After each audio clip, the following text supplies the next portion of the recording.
Welcome in, Big Blue Nation, to another episode of the Cats Talk podcast. I'm your host, Cameron Johnston, joined as always by my co-host, Jacob Boyers. Jacob, the Cats have opened SEC play. Obviously, not how we wanted. Go down to Tuscaloosa, Alabama, lose to the Crimson Tide and Nate Oates, 89-74. And honestly, it was a game that you and I both kind of predicted, one that neither one of us saw going into Cats fashion, but even with all that said, I think we can still say this was maybe not an embarrassing performance, but one that definitely instills no confidence in this group.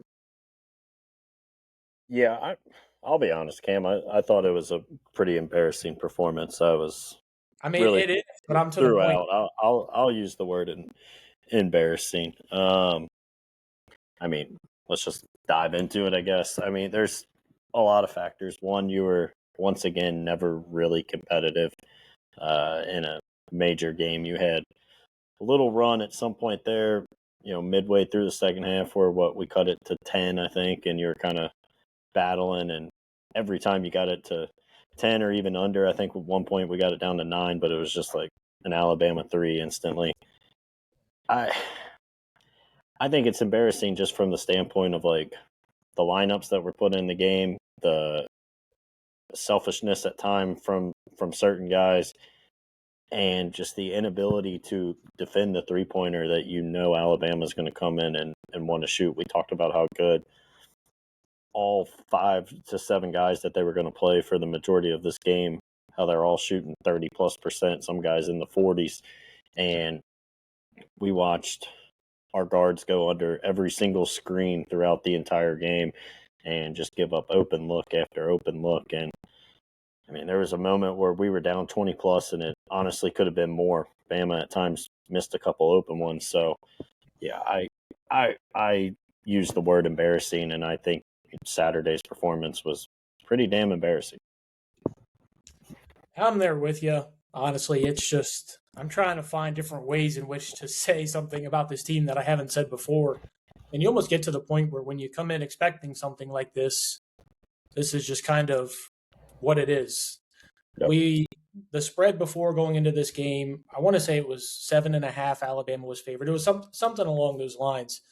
And, I texted my brother right before the game. I'm like, hey, listen, at some point in this first half, they're going to go down by 12 to 13 points, and that spread is going to jump up. It's going to go up to like 17.5, 19.5, and then that's when you should put money on the Cats. And man, if the game didn't fully portray just like that, simplest question for you here. What do we have to do to not jump out to an early 15-point deficit? Because even in this game, you started off the game 5-0. You would think, okay, maybe this isn't the game we're going to get in a big hole early, and yet somehow we still find a way to be down an extraordinary amount when you go into halftime knowing we don't have the offense and we don't have the shooters to be able to come and claw our way back into these games like we did sometimes last year. Yeah, it's kind of weird. Like last year, I can't really explain the slow starts, right? We talked about it at length last year. Why does this team come out and start so slow? And I never really felt like we had an answer. This year, I feel like it's pretty clear that starting 5 you're playing is not a good lineup. There should never be a lineup where Denzel, Everdeen, and Colin Chandler are on the floor together, I don't think, at this point. And that's crazy. As high as we were on Colin, a little over a month and a half ago, so like you got 2 guys that I think are approaching borderline unplayable in both of them. Like neither one of them give you a whole lot. Colin looks terrified out there to even be on the floor. He's not doing the stuff that, we saw him do where he was really efficient at the beginning of the year or even at times last year. Like he's not trying to beat his man off the dribble. He's shooting the ball with zero confidence. He's not being a good defender. He's going under every screen. And then the same thing for Denzel, except for some reason he's got all the confidence in the world. I text you guys what we were down. We might have been down 9, and then Bama hits a 3 to make it 12, and they throw the ball into Denzel. He brings it right up the floor and pulls a 3 25 seconds into the shot clock. Like, it was absolutely mind-boggling. So, like, this year, I think it's a lot with the lineups. we talked after St. John's how good that 5 that you played in the second half for most of that, half was, and then included Cam Williams. Cam Williams barely plays in the first half of this game after making 8 threes. I think not playing Jalen Lowe, you see just how bad this team is offensively without him. So this year, I feel like it's 100% on the lineups. I don't understand what we're doing. Last year, it might have been to an extent. We would get to a good point in the game, and then we'd make the switches and bring in 4 guys off the bench, and all the momentum we built was just gone. But like this year, you're not finding a decent lineup, I don't think, at any point throughout the first half in any of these games. Yeah, and that lineup that you mentioned that we look at with obviously Jalen, Ortega, Mo, Cam, and JQ that we looked at during the St. John's game, we're like, oh man, this lineup can actually do something. This is a lineup that has some potential.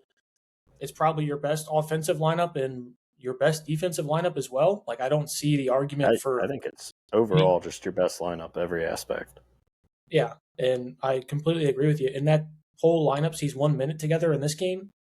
And excuse me. What?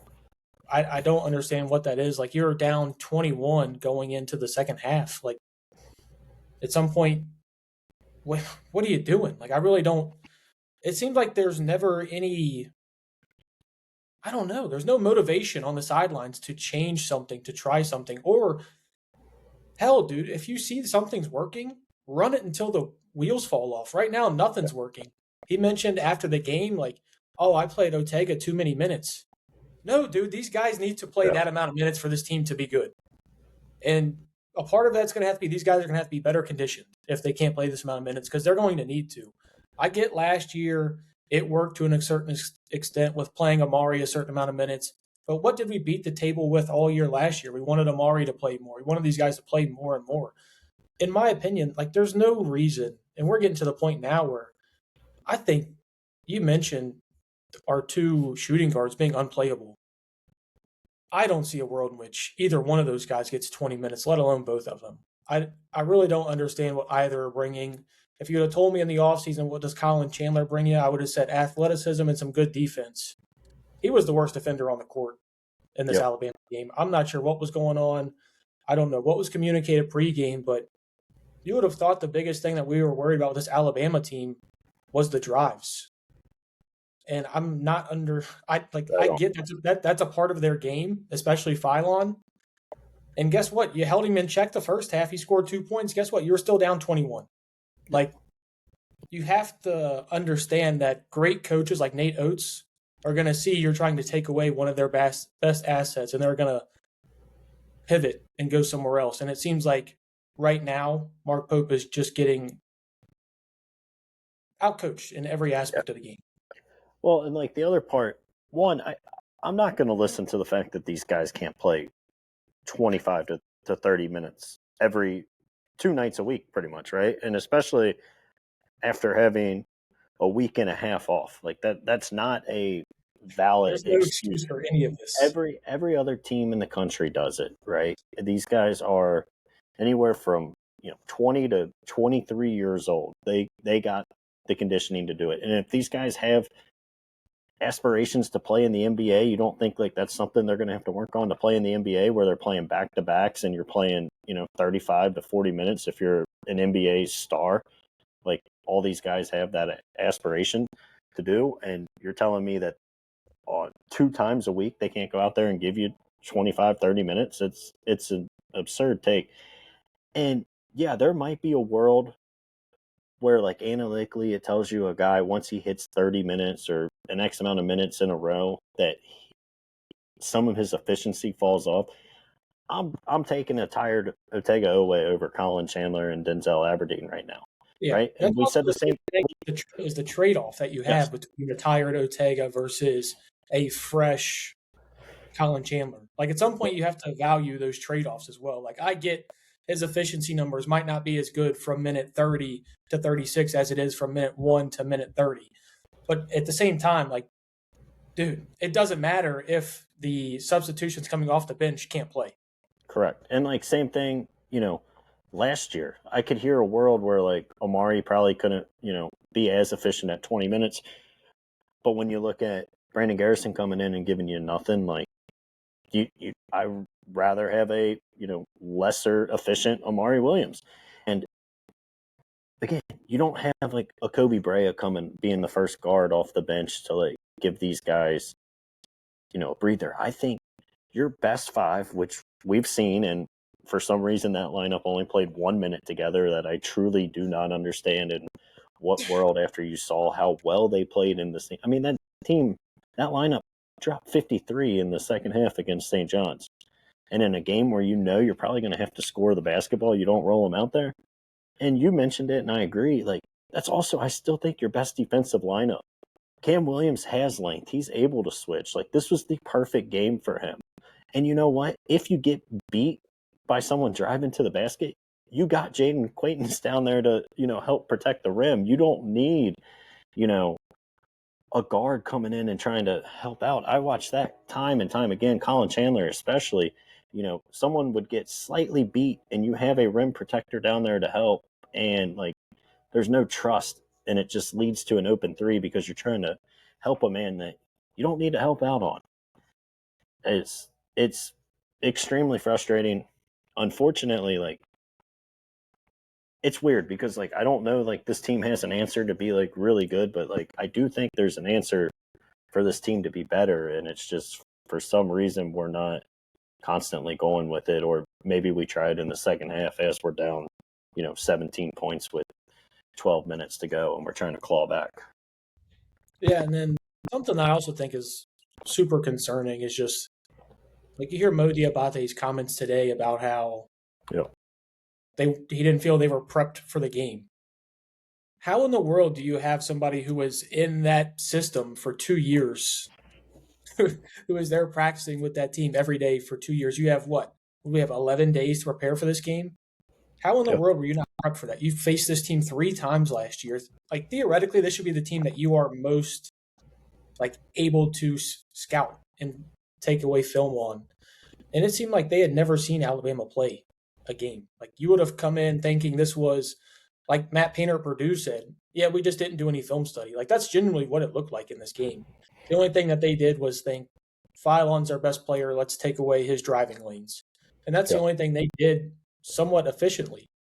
Jake, I do kind of there's so many things to talk about here that I'm almost like stressing myself out with trying to rein them all in my head, just tell you guys. But like, I'm looking at the minutes for this team. There's one guy who got over 30 minutes. Yeah. And then you say that he shouldn't. Yeah.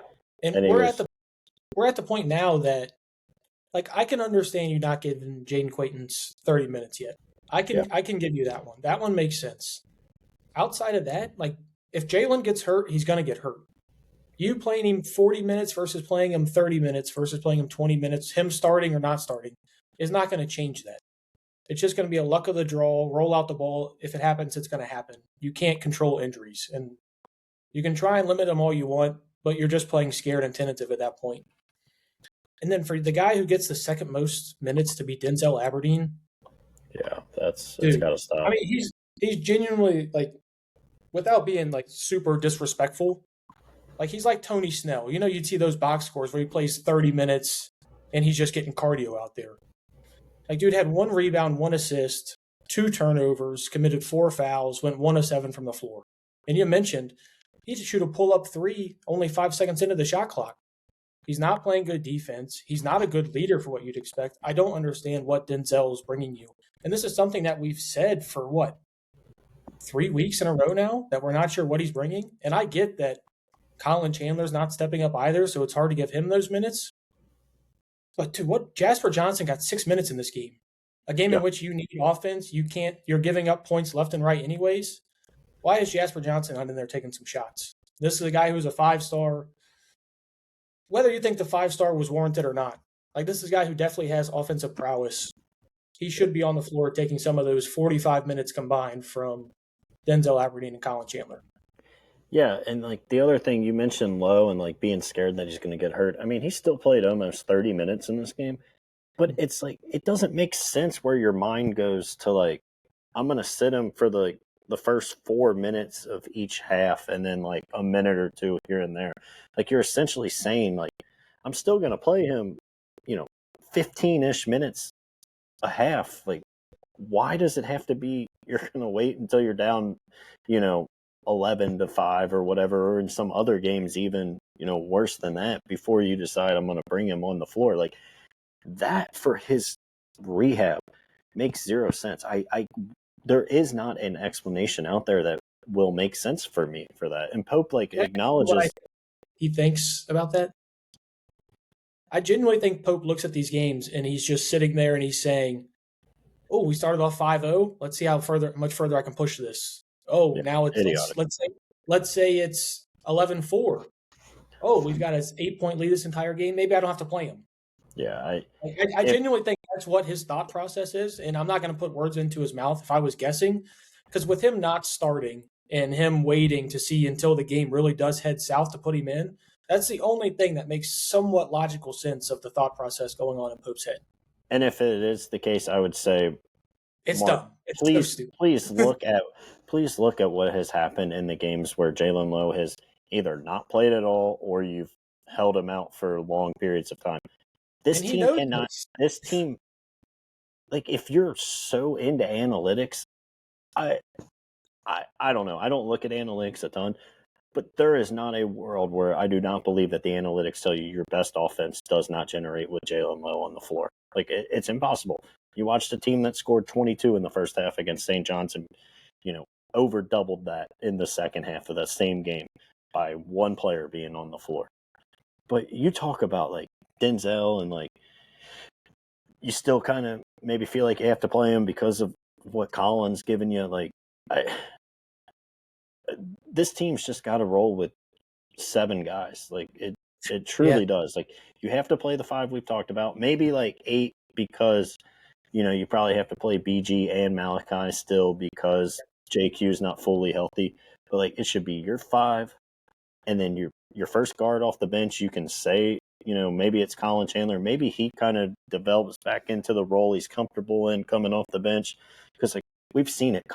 With Colin, I truly believe it's all just, like, mental. Like, he goes in these spurts and zones throughout a season where, like, he looks scared to play basketball. And then once it clicks, it'll click again. So maybe just bringing him off the bench will kind of give him some of that. He doesn't feel the pressure of being a starter or whatever it may be, or you tell him, like, I'm going to play you in these, 4 to 5 minute spurts here and there throughout the, a couple times a half. But, like, I told you, I don't know, we talked, this was, I guess, probably before the Indiana game, and you asked me, like, where I lean, like, Jasper Johnston or Denzel as, like, backup point guard, and I told you I was still rolling with Denzel. I didn't feel confident about it, but, like, now I've completely flipped on that. Like, to your point, you might as well just see what you got in Jasper Johnston, and, like, things are just ugly all around. You got, like you said, Mo Diabate talking about how they weren't prepared. Mo Diabate pretty much said, like, they're not playing the right lineups. You got JQ's dad going on Twitter talking about, lineups and performance. You got Jasper's uncle going on Twitter talking about the coach. Like, things are ugly, and until you establish, I think, like, and that's part of it too, of, like, the lineups, like, these guys are in practice every day. They know who their best 5 players are. When you're constantly, like, switching that out, like, I don't think it gives them any confidence or anything. You hear the people at the game say, like, Denzel's constantly arguing with people and Mo's constantly arguing with people. I think all that would work out if you just said, like, here's our best 5 guys and our 2 or 3 guys off the bench. We're just going to roll with them. The rest of you guys, you sit here and you be good teammates, and that's pretty much your role.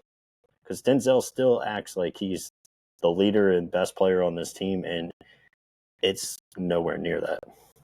Yeah, and what was it? After the Gonzaga game, he said he has to be better as a leader, and he sees himself as a leader of this team, and we kind of laughed at it then. I mean, it's just, like, think of it from, like, a company's perspective. If you don't have defined roles, you have everybody chiming in, and you obviously just don't get to one ultimate goal, and you don't work cohesively as a team. Like, you have to have a hierarchy and a structure to a team and a roster. And a lot of that starts with Pope. I mean, do you feel confident in a singular thing that he says at any point in time right now? Like, you listen to, like, his coaches' shows, you listen to him post-game. Not only like, it doesn't even sound like he's searching for answers. It almost sounds like, I don't want to say he's given up on the season, but it's just like he wants to play it his way, and this team isn't fitting his style. It almost seems like he's being a little like hard headed Yeah. on cutting this rotation down and playing a style that necessarily doesn't fit him, having 7 guys play. Like, we've seen that work. That does work. Whether sometimes you want to get the lineups deeper, I understand that, and there's usually an argument to be made for that. But with this team, like, you can only go as deep as guys deserve the minutes. Right now, Denzel doesn't deserve the minutes. Colin Chandler doesn't deserve the minutes. There's a lot of guys that you look at on this roster that don't really deserve the minutes. I think you can look at it and say all 3 bigs deserve the minutes right now with JQ coming back. Like, even Brandon Garrison, for as much we've talked about him and how much he irritates us, I don't think he had a bad game in this one. I mean, he didn't play too much. Only played 9 minutes, but had 3 blocks in that time. Showed a little bit of physicality. It wasn't great, but I mean, I think that's not one of the first guys you're like pulling off the floor. Malachi Marino continues to still play pretty well. I mean, he's got his deficiencies on the defensive side of the ball. Jaden Quayton's obviously, you think he's going to be your best player and for sure your best defender. I think those 3 guys have got to play. And then really you just need one of those guards have got to step up outside of Jalen and Ortega. Who is that? Jasper, Denzel, or Colin? Really, I think you just got to pick one of those guys, say, hey, this is your spot to lose. And until then, you're going to be playing 25 minutes. You're our first guy off the bench. I just have zero confidence Pope is going to pull any strings like that. Yeah, and I don't get it because, like I said, it doesn't make sense because he is so analytically inclined. Like, there can't be positive analytics for Denzel Everdeen right now. Like, there can't. I'd love to see Like, him if they're I don't know. Like, how do you find them? Like, where do they come from? I think in this game you legitimately had 2 guys play well, and it was, I thought Lowe was spectacular, and I thought Owe was really good, especially with what he did on the defensive side in the first half with Phylon. And to still score, 20 plus, I thought Owe was excellent. The weird thing was, before we get off of that, Ortega was tremendous until we cut it to 10. Yeah. And then he was awful and the lead ballooned again, and then we were out of it. But yeah, he was great for a majority of the game. He had like a 4-minute spell there in the second half where he just reverted back to the Ortega from early in the season and had some defensive lapses and a turnover really quick and put us out of the game. But in all fairness, we wouldn't have been anywhere close to being in that game if he wasn't playing as well as he was in the first half. Correct. And, I texted you during the game, like, I didn't think JQ played that well, but still, I mean, if he's healthy, like, as many minutes as he can play on that knee, I'm taking it. Like, the guy's a superstar. He's the kind of player that I think, could have a game where he plays pretty poorly for 25 minutes, and then his last 5, he flips a switch and makes some plays down the stretch that helps you win a basketball game, because that's what really good players and athletes do.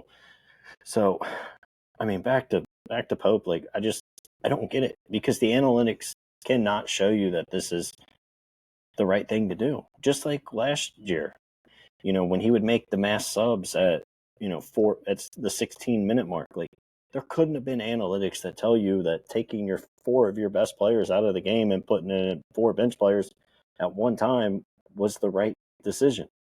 But we did it throughout the year. So I don't know. I would like to actually have Pope, like, show us some of these analytics, because other than him just saying certain guys are analytically better here and there, like, I don't see it, because it's anybody with eyes can watch it and see that Denzel and Colin are giving you nothing.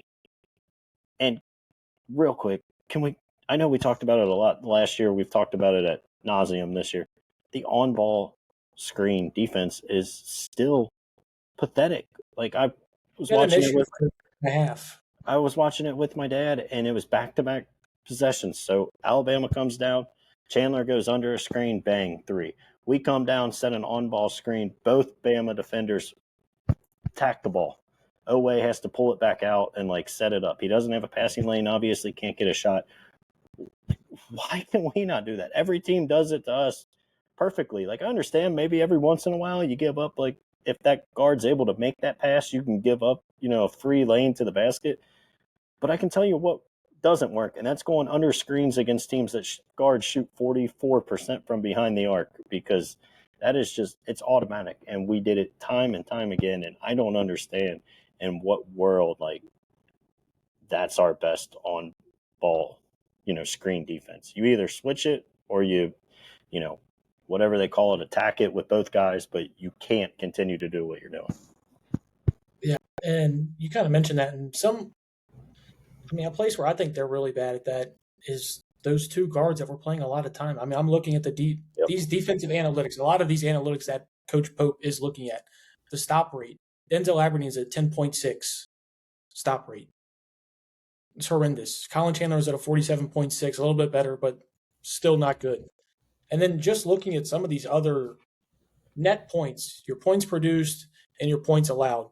Jake, we only had two guys in the positives in this game. Obviously, go ahead and name them for us. I'm going to guess it's Owe and Lowe.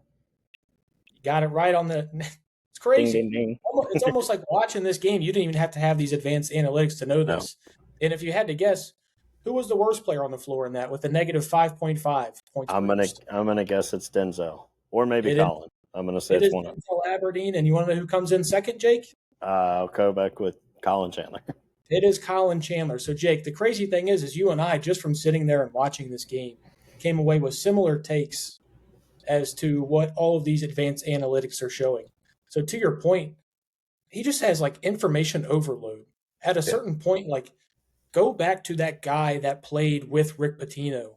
Go back to that. Just, it's basketball.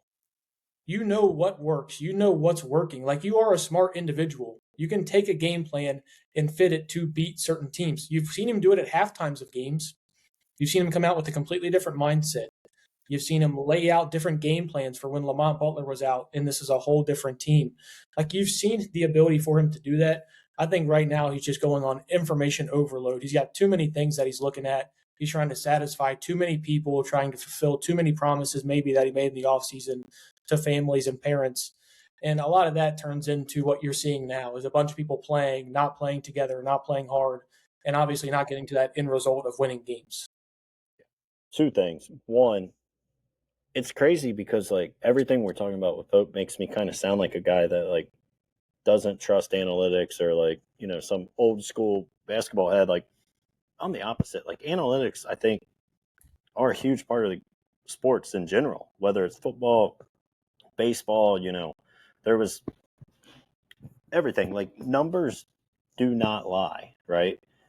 But like, what's crazy is Pope makes these analytic arguments, but then when to your point that you just brought up, when you look at the analytics, they don't back up what he's telling you, right? Like, the analytics are telling you that Denzel Aberdeen and Colin Chandler are your worst players on the floor. So don't tell us that, there's analytics out there that are telling us different, because there's not. Like, analytics are a really big part of basketball, I think. And Nate Oates is a very analytically driven coach, right? You don't see him running through 11 different lineups throughout a game trying to figure out what clicks. Like, he knows analytically these are my best guys, and it works pretty damn well for him, and he knows what he wants to do, and that's shoot a lot of threes and create mismatches and do all this stuff. And like, we're like using, it feels like, the worst parts of the analytics.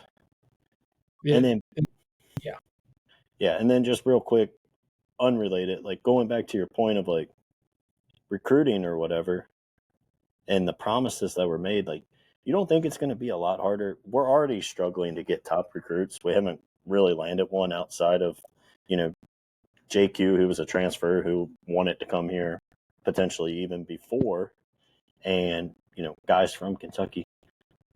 JQ is going to be a top 10 pick in the NBA draft. You don't think that it's going to hurt him and other recruits when they're seeing that his dad is on Twitter venting about the coach and like all the issues that this team's had and everything else? Like, that's not going to be a positive, and that's an area that you're already struggling in, and now you got to try to like overcome that. Like, if there's one guy whose family I want to keep pretty happy right now, it's probably JQ, because these top recruits, they know, like, they want to be the guy that's going top 10 in the draft. And if you have one guy that's going to do it and he's sitting there his family's openly criticizing the coach on Twitter, like, I don't think that that's going to be a very good look.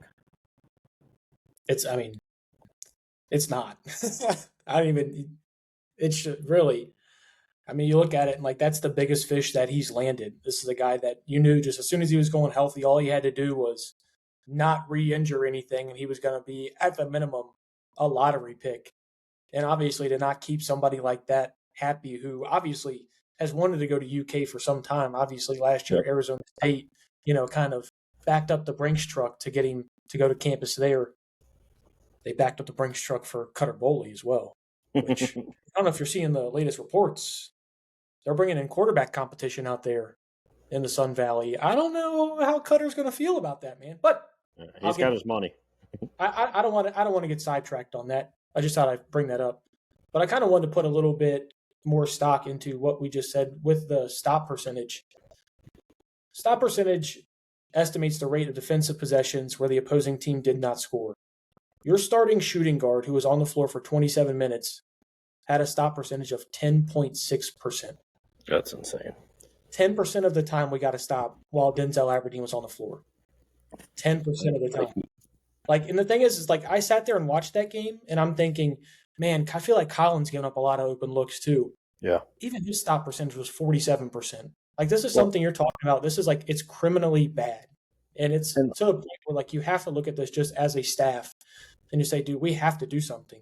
Because you look outside of that, Jalen Lowe, 52.9%. Okay, not too bad. Jaden Quaintance, 71.4%. And that's a game where, you and I both talked during the game. That did not feel like a great JQ game. And he's still your best defender by a mile. We're going to keep talking about it till we're blue in the face. Denzel Aberdeen at this moment in time has no role on this team, or he should have no role on this team. Let me rephrase it, because obviously he does. He just played 27 minutes. Until that gets changed, I don't see this team turning any corner anytime soon.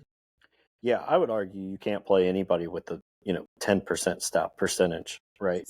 But if you do, man, you better be an elite scorer, like elite, like to the point where you are so good where you're going to constantly trade twos for threes, right? Like, I don't 10%. You can't even play Jalen Lowe, I don't think, at that rate, and he's by far your best offense right now. Yeah, he was 52.9. So. Yeah.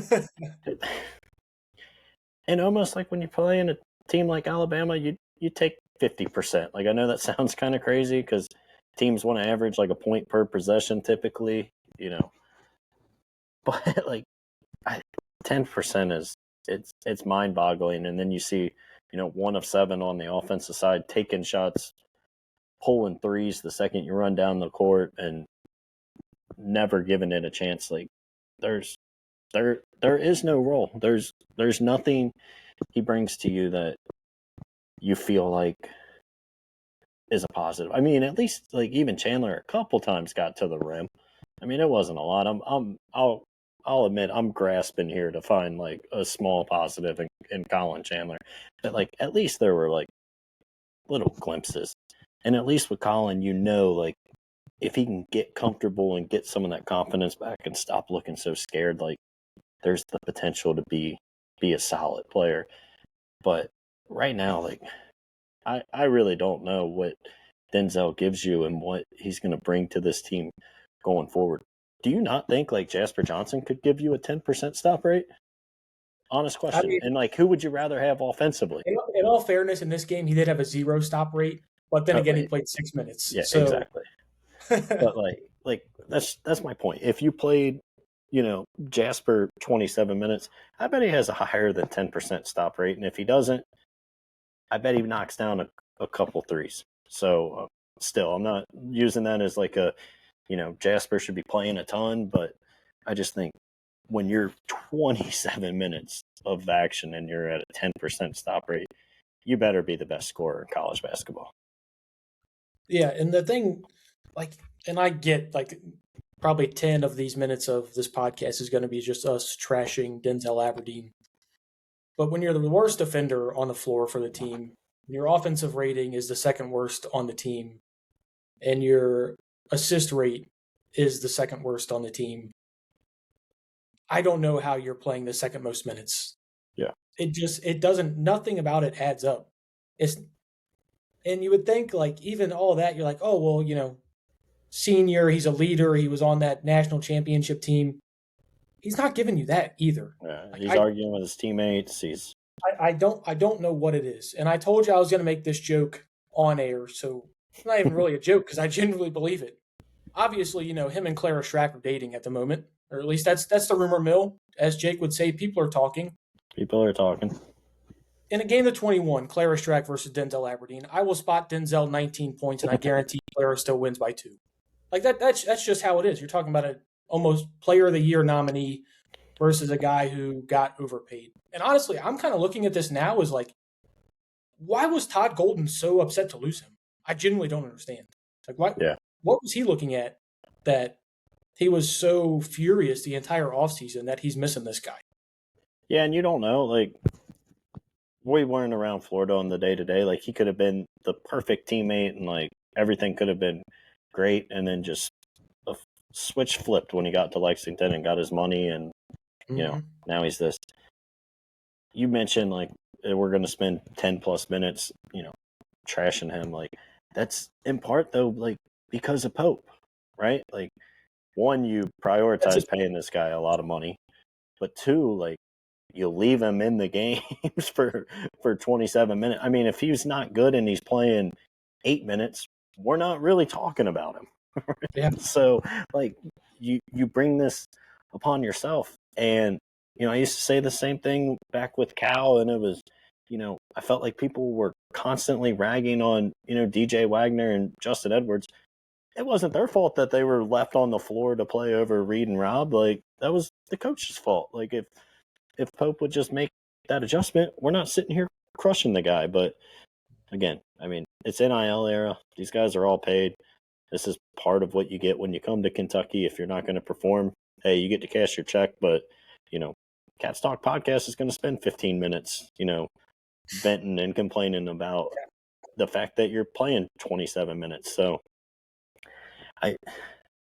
unfortunately, it's guard on the bench that you want to see something from too. And I get he hasn't been everything that he's been built to be as of late, but a lot of that is because the opportunity hasn't been there either. Like, he passed up some open threes in this Alabama game that I'm sitting there and I'm like, dude, I don't know who else I want taking these more than you right now. Like, outside of Cam Williams, it's probably Jasper at this moment, because right now Colin's scared of his own shadow. Ortega's still not knocking down shots. Jalen's starting to knock down some threes. It's just like you've got to instill confidence. I believe, this is me personally. Like, I think you instill confidence in Jasper Johnston this week by giving him some extended run against Missouri here on Wednesday. Because if not, dude, it's just going to keep growing louder and louder. Yeah. Jasper's family is going to continue to grow louder. JQ's family is going to continue to grow louder. This is just game 1 of the SEC slate. Like, if it keeps continuing down this path, it's going to get so much worse. And then you're looking at it, you mentioned it earlier, recruiting. If you have the entire family, like, going, like, ballistic at the coaching staff, like, we can't do anything right, and you only get to play 15 to 20 minutes a game, why would you come to Kentucky? Yeah. Why? Well, and it's your 2 highest rated recruits. Like, again, I know JQ wasn't technically a recruit, but I mean, he was a guy that could have went anywhere in the country last year and was, if it wasn't for the ACL, he would have been the number 1 player in the portal. And you're still like, he's only coming back to college because he wasn't old enough to go to the NBA draft. If he was old enough, this would have never been a thing. So you were almost like kind of gifted with this opportunity to recruit him. And the other is your 5-star guard. Like, it's not good. And right now it's all on Pope, and it's crazy. I know we talk constantly about how we're, swinging one way or another. We're, after St. John's, we were talking about how, like, this team could be a team that goes on a potential run and, like, possibly 14-4 in the SEC. And then why was that? Why was that? Because we saw, you're right. We saw a lineup that weren't, and then we saw that same lineup play 1 minute. And I think that's the most troubling thing, because there is a world where, like, we've said it 100 times. Like, I don't know if you play your best 5 guys, like, how great this team can be. Like, I don't think they can be a Final Four contending team, even playing the lineups that we're talking about you have to play. But I can tell you that they're not going to be as bad as we've seen in, these Michigan State, North Carolina, so on and so forth, games that we've, constantly complained about. I mean, you're nowhere near in a good spot to make the tournament. You're 9-5 right now. You just lost to Bama on the road. Like, your best quality win is St. John's, and they continue to lose in the Big East now.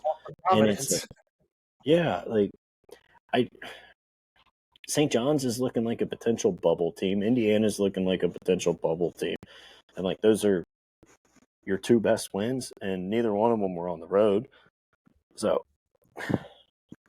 I mean, I told you, like, you asked me what I thought the floor in the SEC was. I think I said 8-10 at the time. Like, that's very much on the table right now. And, again, Alabama wasn't a game we thought we would win, but I expected not such an embarrassing performance back to how we talked at the beginning. Like, I still, I thought you'd probably lose, but I thought it would go a lot like how you predicted, honestly. Like, I thought we'd probably be down 8-10 for most of the game, have a couple runs where we get it to 5, and you're like, maybe if we hit a shot, we can kind of get over the hump here.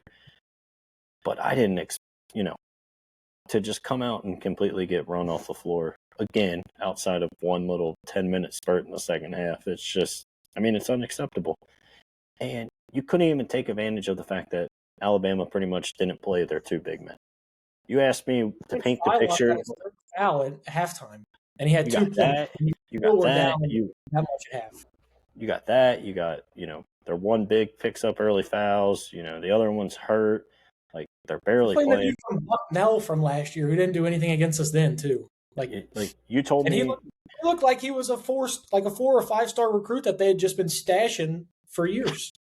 Dude, there's so many things about this game that he's just grabbing offensive rebounds on free throws over JQ and kicking it out. Like, he looks like he's a better athlete than Jaden kicking them out to wide open threes. Dude, there's so many things about this game that just upset me, and it's more the fact that at no point during this game, even when they were up 5-0, was I like, I feel good about this. At no point during this game did I think there was a comeback in store. There was this, because they're not going to string together enough stops, and especially with how bad they are on the offensive end, they're not going to put enough drives together to keep going back and forth, and that's with great games from Ortega and Jalen.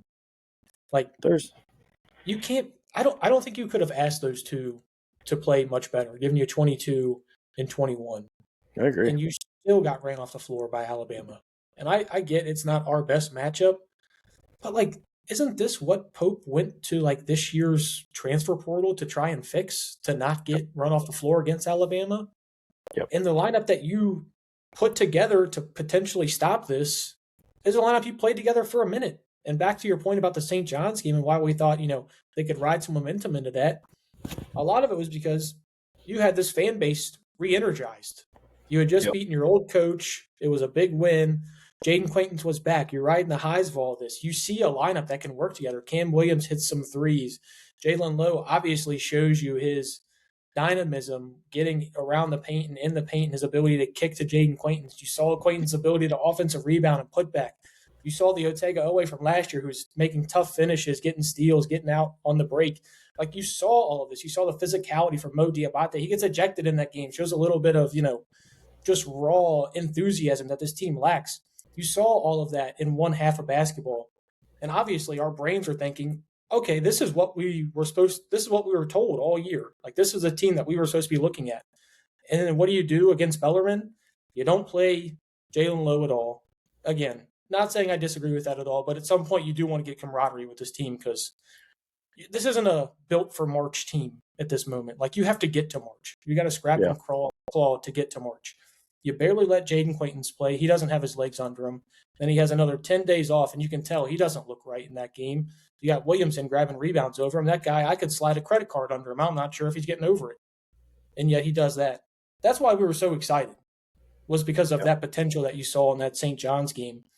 And to have not necessarily like that lineup underperform just to not get that chance to see that lineup against a team who it was made for. Like, this was the game that you looked at it like when you scouted and you're like, this is the lineup that should work the best.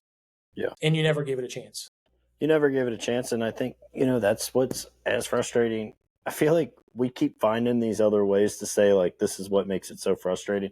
Early in the year, we talked about So effort. many different reasons. Yeah. Now we're talking about, like, lineups. Like, again, if you played your best 7 guys and you said, hands down, these are our best 7 guys, yeah, people would probably nitpick of who you brought off the bench at certain times and this and that. But, like, I'm not going to say it's acceptable, for us not to be good because, like, this is Kentucky.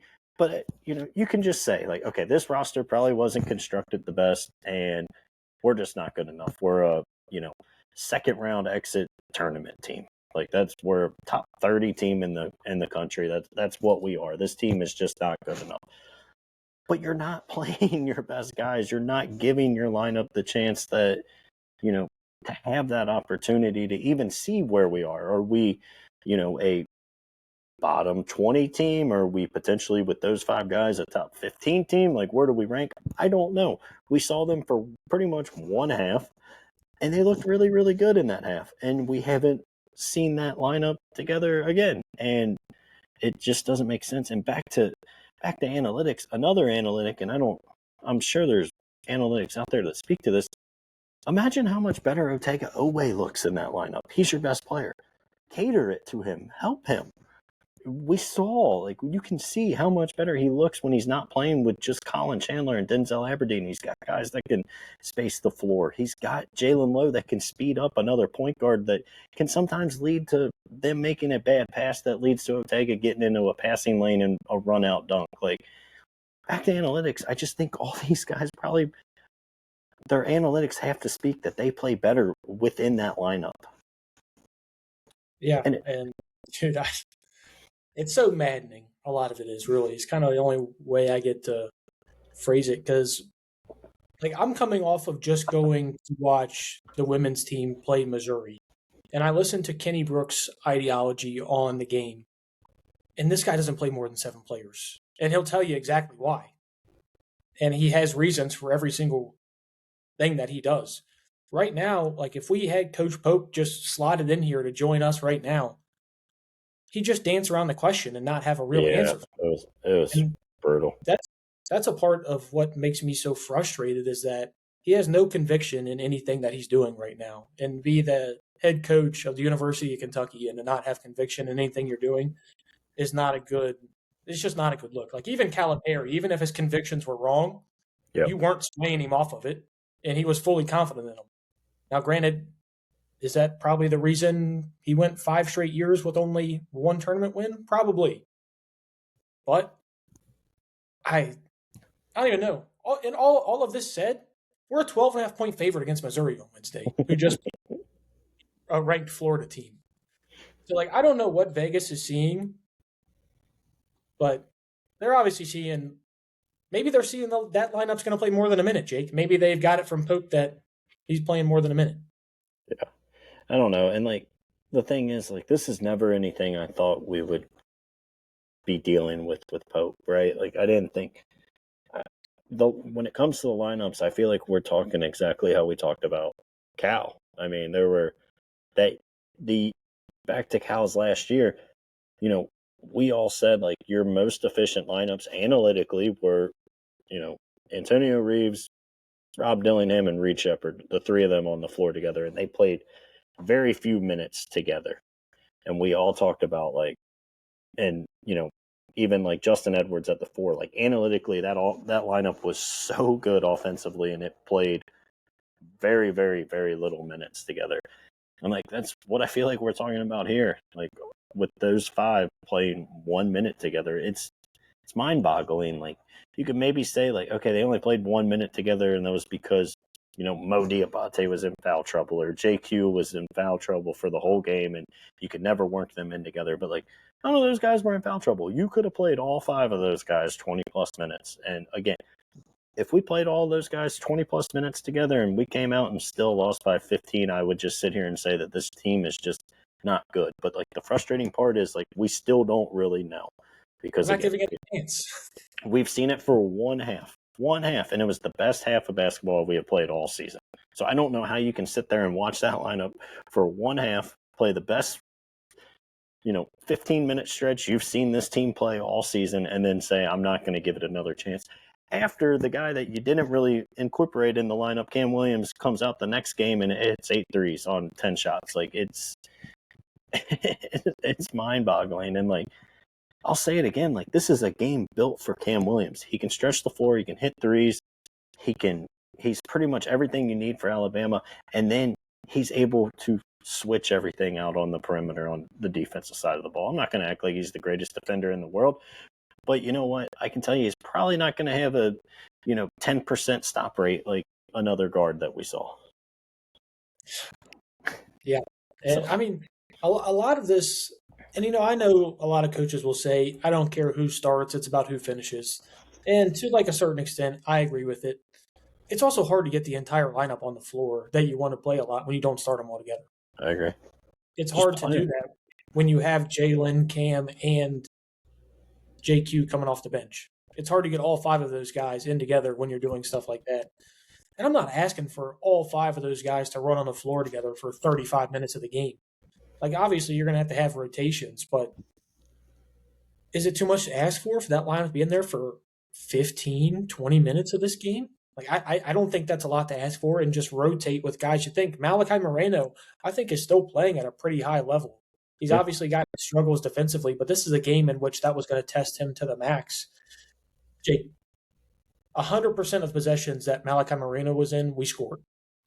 There was not a possession we did not score that Malachi Moreno was on the floor. See him, you could take a 10% stop rate because you're scoring 100% of the time. So 190, 100's more.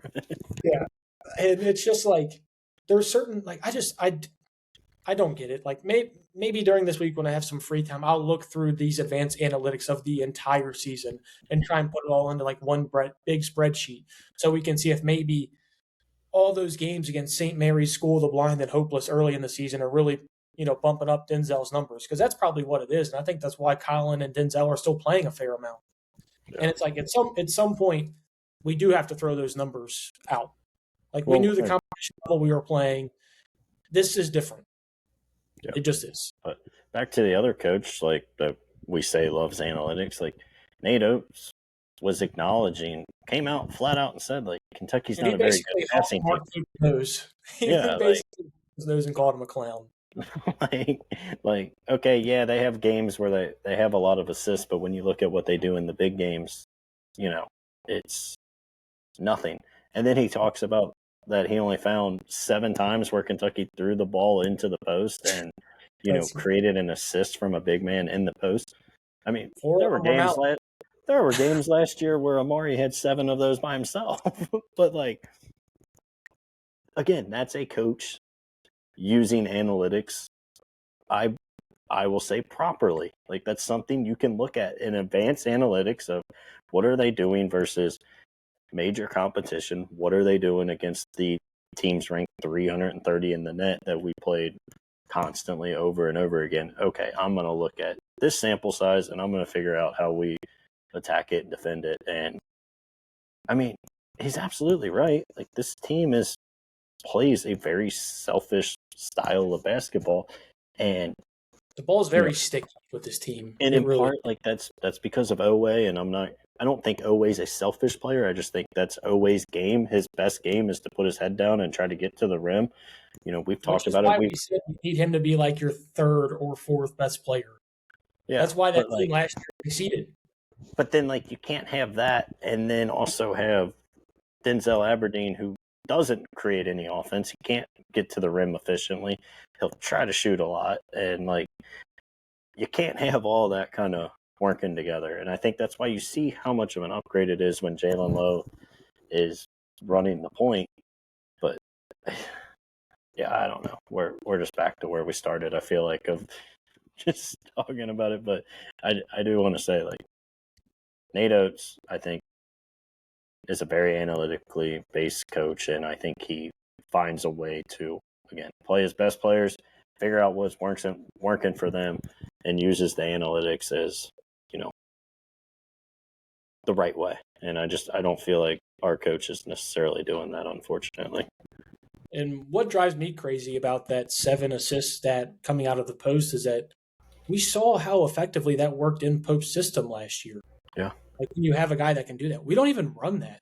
Like I don't even know if like there is no sets that we run that allows you to do anything like that right now.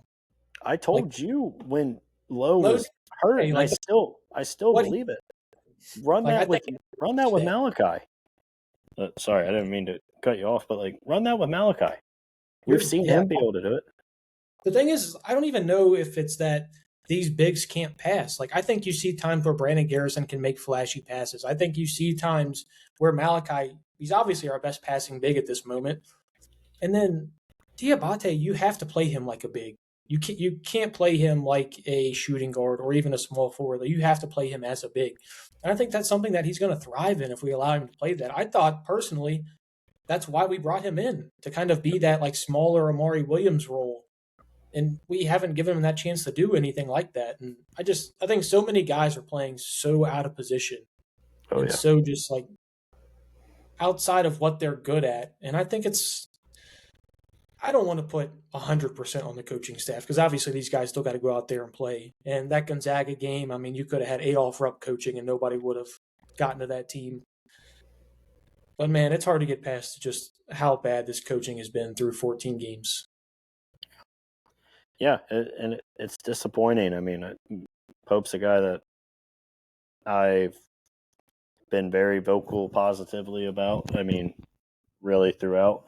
And I'm not saying I'm ready to fire him, but like this is, I think, a failure on all systems. And dude, it's crazy because it was, just last week you asked me to grade him, and I, gave a C- because I said I felt like he made the adjustment there in the St. John's game for the one half that he had like his full lineup, but then you just completely reverted back. That's the other thing. You didn't have a single player injured coming into this one.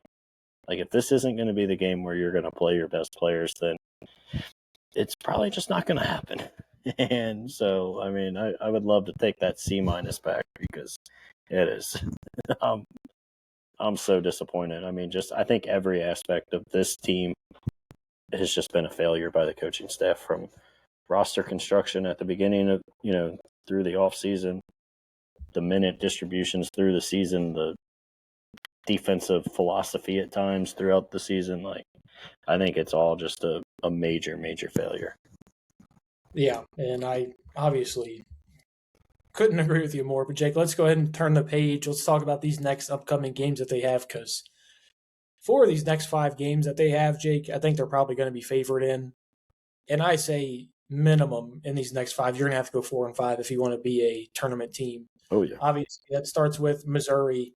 They're a 12.5-point favorite. You have them at home. Granted, Missouri's coming off their best win of the season. They obviously just took down Florida, but before then, I mean, they had some pretty bad losses in there as well. Any team that they played that was somewhat solid, I mean, they lost to Illinois 91-48. Obviously, they lost to Kansas by 20. They lost to Notre Dame by 5. So until that Florida game, anytime they had played anyone of any sort of relevance, they had really been killed. Jake, lay it on me, man. I'm throwing it to you first. I picked first last week, and we didn't go too well. So you picked this week. Let's see what you got. Yeah, real quick, you mentioned like 4 of the next 5. I agree completely. You got to take care of business at home. We've talked about it obviously before the Bama game. Yeah. Easy. Well, I just think like you play your best 2 teams you play at home are probably Tennessee and Florida. Like maybe you drop one of them, but you better win every other home game and steal a couple on the road. I don't feel confident at all. I'm going to pick Kentucky to win just because that's in part just me not wanting to think about what our, podcast on Thursdays is going to look like if we lose. I mean, I'll say we squeak by. I'll go 77-73. Yeah, and this Missouri team is not a good defensive team either. They've had a good amount of points put up on the board against them, so not a great offensive team either. there's not much that Missouri does all that well. And I got a feeling Vegas has got to do something if this line's at 12.5. I mean, there's something that's got to be known. I'm going to take the Cats begrudgingly, almost. A lot of because what you just said. I don't want to be talking to you on Thursday. With all due respect, if this team We loses. might just shut it down and wait till football season. It might just be load management season. We'll just talk transfer portal or something like that. But, yeah, I mean, I think this team will get into the 80s in this game. I think it'll probably be like 82-74 Cats. They don't quite cover the spread, but they do get a win. And really, it's a game they should win, so I don't think I'm going to feel any more confident about the game if they win this. It's almost to the same aspect of how we talked about the Bellarmine game. Like, I'm not going to feel any more confident if they win this game. But if they lose, it's going to be. Yeah, I'm getting to the point this year. I don't care how you win, just win. Like all these games. Like you could tell me they win. You could tell me they win the next two by a combined 2 points, and I'll sign on the line right now. Like personally, I just want to see those 5 on the floor together, and I want to see Jasper get a little bit of run. I want to see Malachi get a little bit more run too, and I want to see Denzel and Colin not playing 45 minutes combined. I think that's something that's got to change, and those are the storylines that I'm looking for going into this Missouri game. Jake, you obviously mentioned we have to take 4 of the next 5. Is there any other big picture things that you are looking forward to seeing in this Missouri game that we were going to talk about on Thursday? No, I mean, unless, like you said, that lineup comes out and plays 20 minutes plus, you start Jalen Lowe and, you give the guys the run that it deserves. And the thing, like, I don't ever see this getting to a point where, like, Colin Chandler and Denzel Aberdeen aren't on the floor together. But, like, we've talked about they might both be unplayable. You definitely can't play the two of them together. So, I mean, if Pope comes out and does that and we don't see one combined minute of Colin Chandler and Denzel together on the floor, then maybe I'll look a little more positive on the rest of the season. I just don't foresee that happening. Well, on that positive note, Jake, I'm going to just sit here and talk about reasons why you should check into the Cats Talk podcast anyways, because transfer portal, Jake, I've been sending you some updates at 4 a.m. I don't know if Miss Kate has been happy about you getting those updates about 4 a.m. We're on Do Not Disturb, buddy. I'm out. We've got all your information on the transfer portal. The Kentucky women's team, Jake, number 5 versus number 6 at Memorial Coliseum this Sunday, Oklahoma versus the Cats. We've obviously got you covered there as well. Anything Kentucky athletics, you'll find it here on the Cats Talk podcast. So follow us on Instagram, on X, on TikTok. We're anywhere and everywhere you get your social media content, YouTube, Spotify, Amazon Music, iHeartRadio. We're anywhere and everywhere, Jake. With all that being said, Cats need a win big time. Because if not, man, the sky's falling in Lexington. But until then, Big Blue Nation, go Cats.